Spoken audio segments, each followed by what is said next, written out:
In this series, Sight and Sound, we've been all over the place in Singapore, looking at places of historical interest. In most cases, there really isn't much evidence left of what happened there. But I thought for this last episode, it might be quite nice to go and look at a few places that are still around, albeit for not much longer. And we're starting off here at Kampong Lorong Buangkok. Now, one often reads in the newspapers about the last kampong in Singapore, but in this particular instance, I really feel that this is it. Park Awi, a long-time resident, kindly offered to show me around.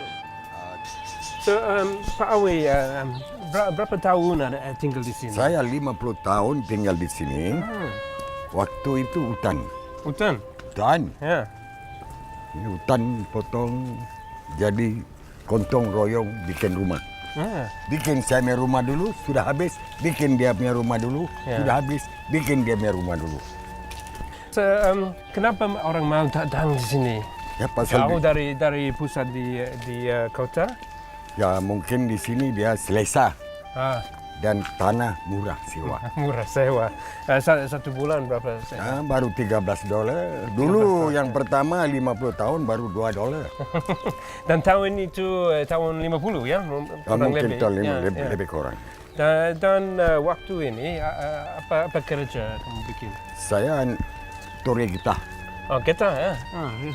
Tapi ada gitar di Singapura? Ada di Singapura. Ya. Masih ada? Waktu sekarang tidak ada. Ya, saya tahu. Ya, waktu dulu Ponggol, Changi, Loyang, Bukit Timah. Masih ada. Masih ada banyak. Masih ada orang tinggal di sini? Oh, ya. Ada. Rumah besar ya? Ya. Ada orang. Dan kolam itu sana ya dulu? Kolam itu di belakang. Lain tempat. Okay. Ada ubi kayu? Ada ubi kayu. Serai. Ya. Pisang. Ada pisang. Kampung mesti mau ada pisang, mau ada ubi kayu, baru nama kampung. Ya. Dan ada banyak pokok buah-buahan. Ya, buah-buahan. Kelapa. Ya, kelapa. Rambutan. Ya, rambutan. Ya. Kampung lebih baik daripada HDB. Ya, saya pikir sebab dia punya udara bagus. Ya. Ya, saya fikir macam-macam juga. Dan ada ayam. Sebab di kampung boleh dengar suara ayam pagi. Ya. HDB tak boleh dengar. Ya, saya tahu. Ya. Tak boleh dengar.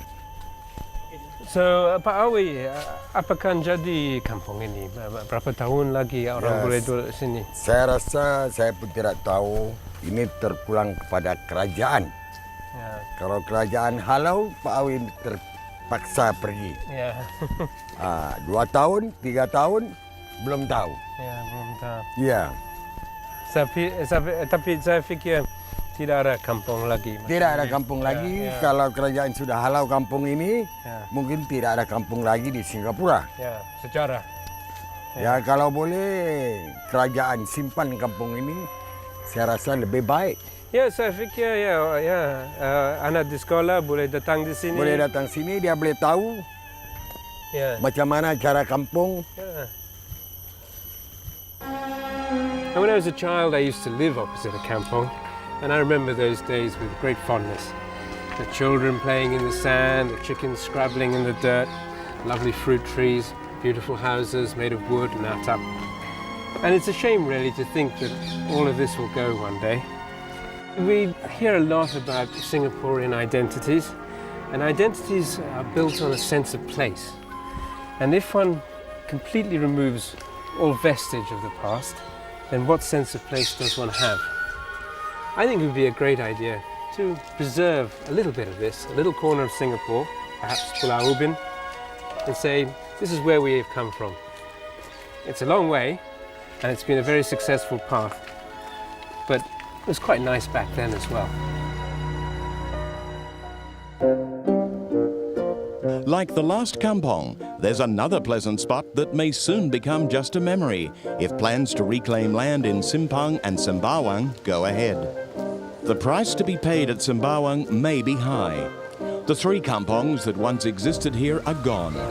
Little still exists of old Sembawang, except for this attractive and popular neighbourhood beach. And such plans may well dictate the future of an historical landmark on the foreshore. There's been talk of moving it elsewhere, but the building and its site are arguably inseparable if a true historical connection is to be maintained. I came to a birthday party here once, my own in fact. What a splendid setting. Beaulieu House. In French, the name means beautiful place, and it is a beautiful place. Let's hope it stays that way. It should be noted that the Urban Renewal Authority is still carrying out detailed studies of the area before any reclamation plans are carried out. So perhaps there's still hope. It's a shame to think that all of this might go quite soon. I rather like it, don't you?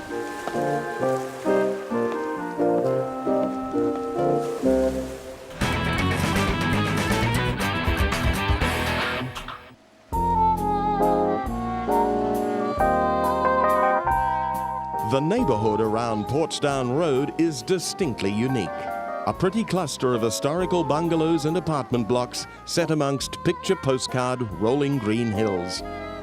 But what's affectionately embraced as Little Bohemia by some is seen as an area ripe for redevelopment by others. A massive project to build a science centre called One North will soon encroach on the quiet area, and its many beautiful buildings are being considered for business and not residential usage. The sad end of an era. On the same estate, the modest little coal bar eatery saw the end of an era too, and I paid it a visit during its final days. The 50-year-old coffee shop and bar was reputed to have served the best chicken curry in Singapore, but alas, no longer. A new road link between Queensway and the Ayar Rajah Expressway put an end to the coal bar and its two adjoining shops. Portsdown residents will sorely miss their English beer and fish and chips. It was quite by accident the other day when I revisited Portsdown that I saw a remarkably familiar sight, and my curiosity got the better of me. It wasn't something that I'd ever expected to see again, but nonetheless, there it was. Voila, the coal bar. Half a kilometre from where it used to be, but the coal bar nonetheless, I think. Let's go and take a look. Seems to be a little bit taller than I remember, but in most respects, it's the coal bar, and that's reassuring. Good old brick planters and wonderful blue woodwork. So it just goes to show, not everything that's old has to make way for the new. I hope more of this can be done in the future. Though the coal bar may have gained a new lease on life, the same can't be said for some of Julian's other favourite eating places. Well, you might recognise this place a little more readily than the coal bar, Newton Food Centre. Whenever I have friends from overseas who've not been to Singapore before, there are two places that they want to come to. One is Raffles Hotel, and the other is here at Newton Circus. In this age of coast-to-coast air conditioning, it's rare to be able to eat al fresco, that's Italian for out of doors, in such a beautiful setting as this, beneath these spreading Timbusu trees and under the stars at night.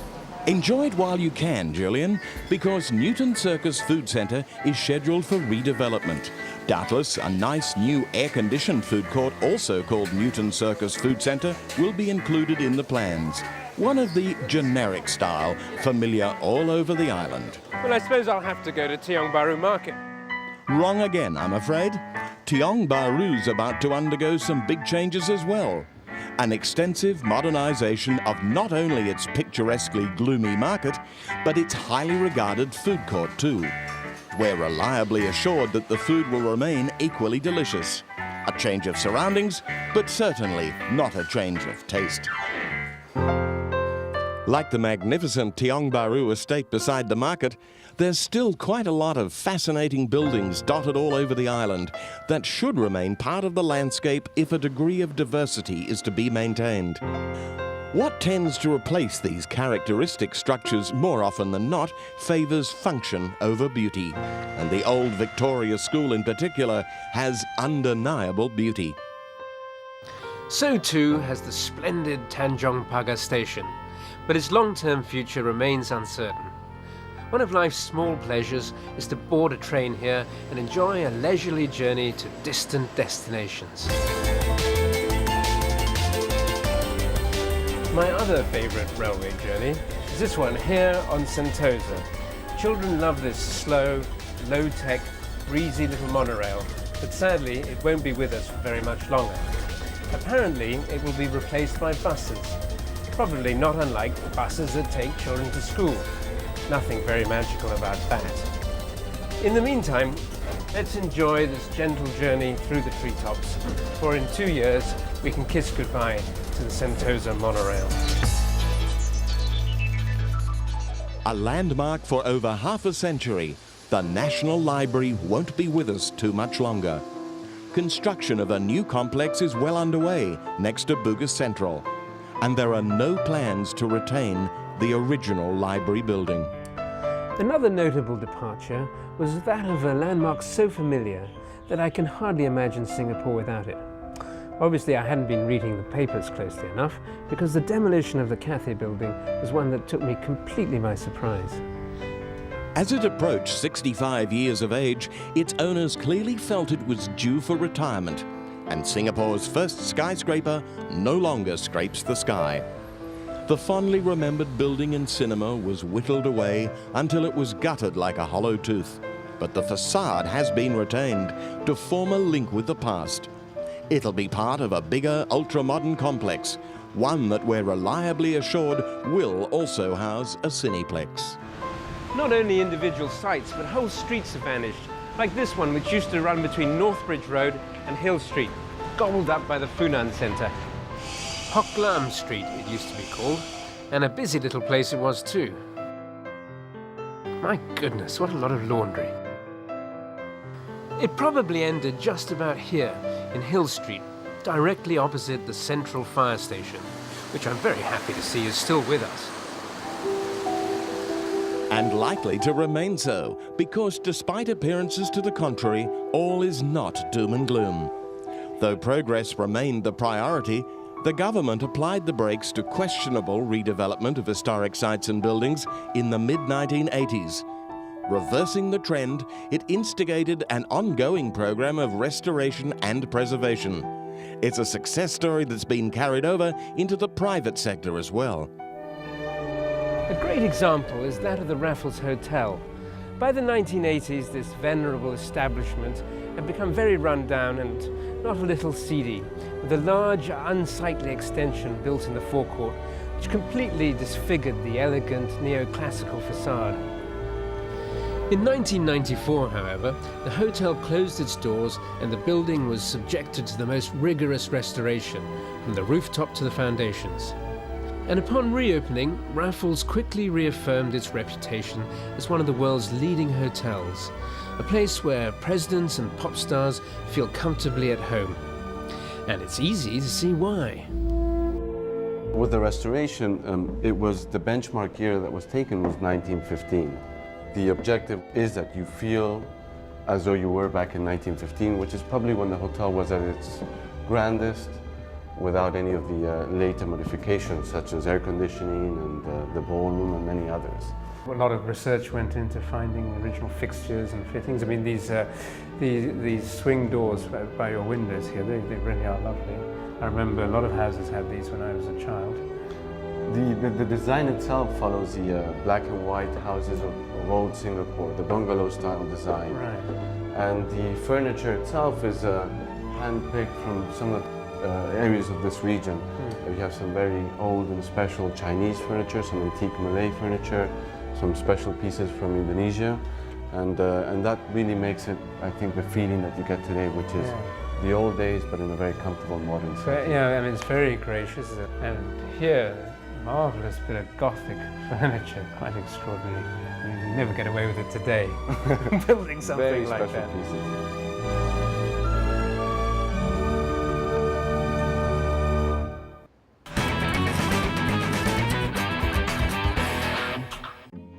Everyone's heard of Raffles, but a little bit further down Beach Road, there's another very interesting hotel that I thought we might take a look at.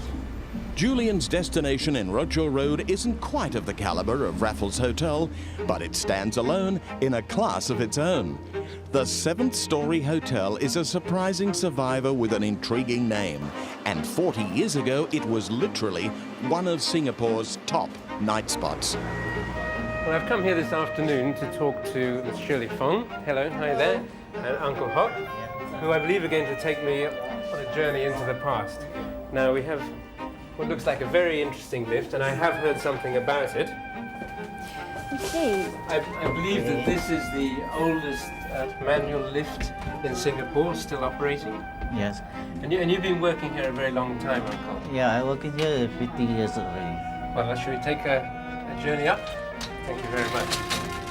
Take a look at that mechanism. Well, it's very different from the lifts of today. Can we open it? Open, yes. Thank you. So none of this push the buttons and open the doors.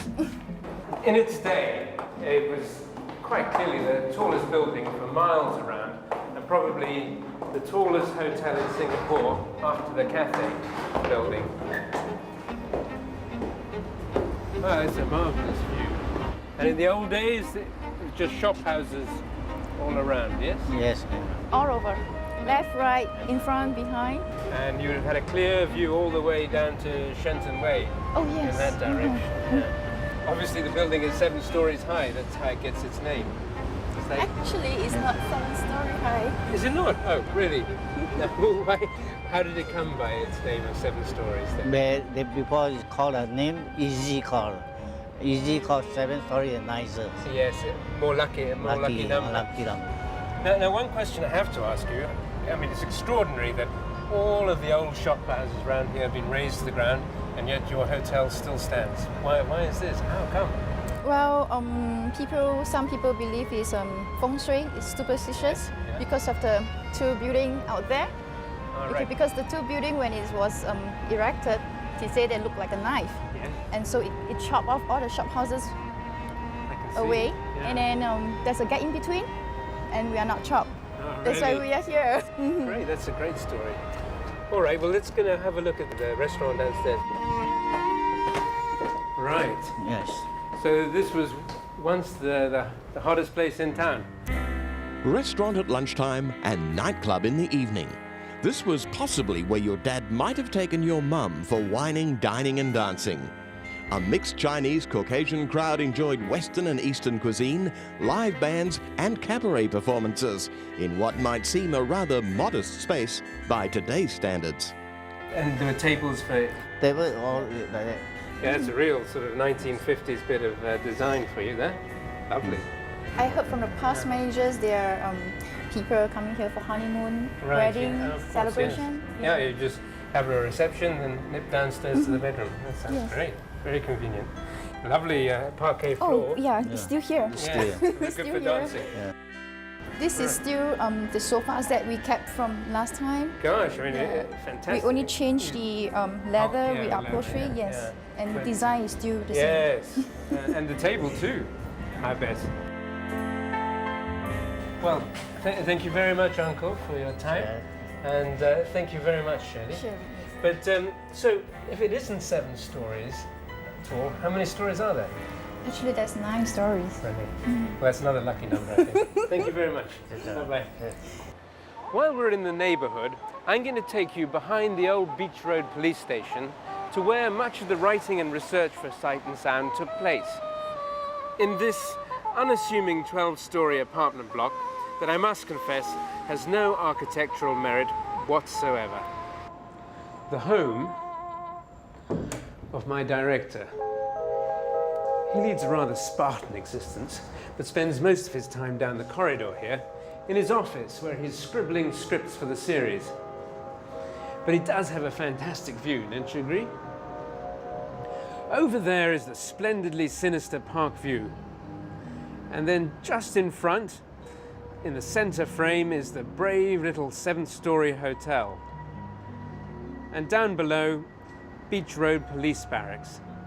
In a year or so from now, this apartment block will be demolished, along with much, if not all, of the police station and the barracks behind.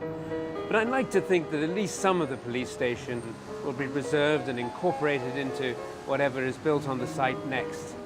We'll just have to wait and see, won't we? But take a look at this. Here's a good bit of news relating to the police and prisons. It seems that we have a stay of execution on the proposed demolition of the world-famous Changi Jail. There was a lot of consternation internationally as well as locally regarding its imminent destruction. But happily, a compromise has been reached. It seems that a large portion of the front of the prison will be left standing after all, to serve as a memorial and as a place of national historical importance. A solution that works for everybody. But time marches on, and so must I, for I have an appointment to keep with a bumboat.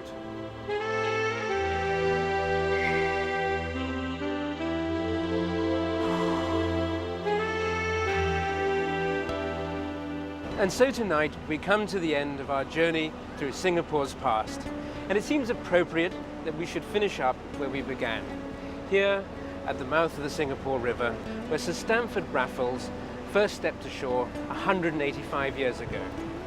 Ambitious man though he was, I don't think that Sir Stamford, in his wildest dreams, could ever have imagined the Singapore of today.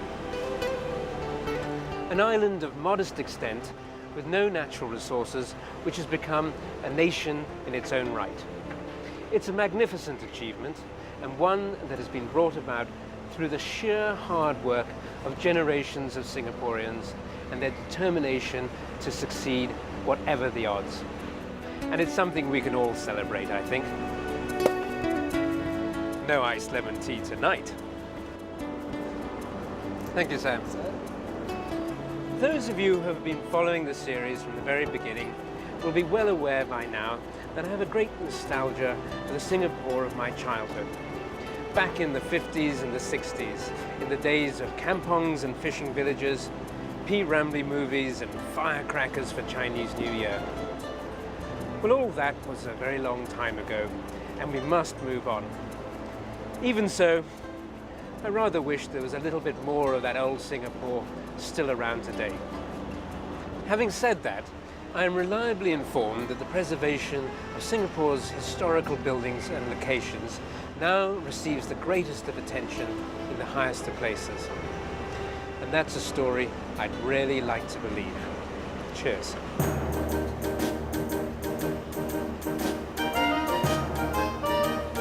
I'll be back.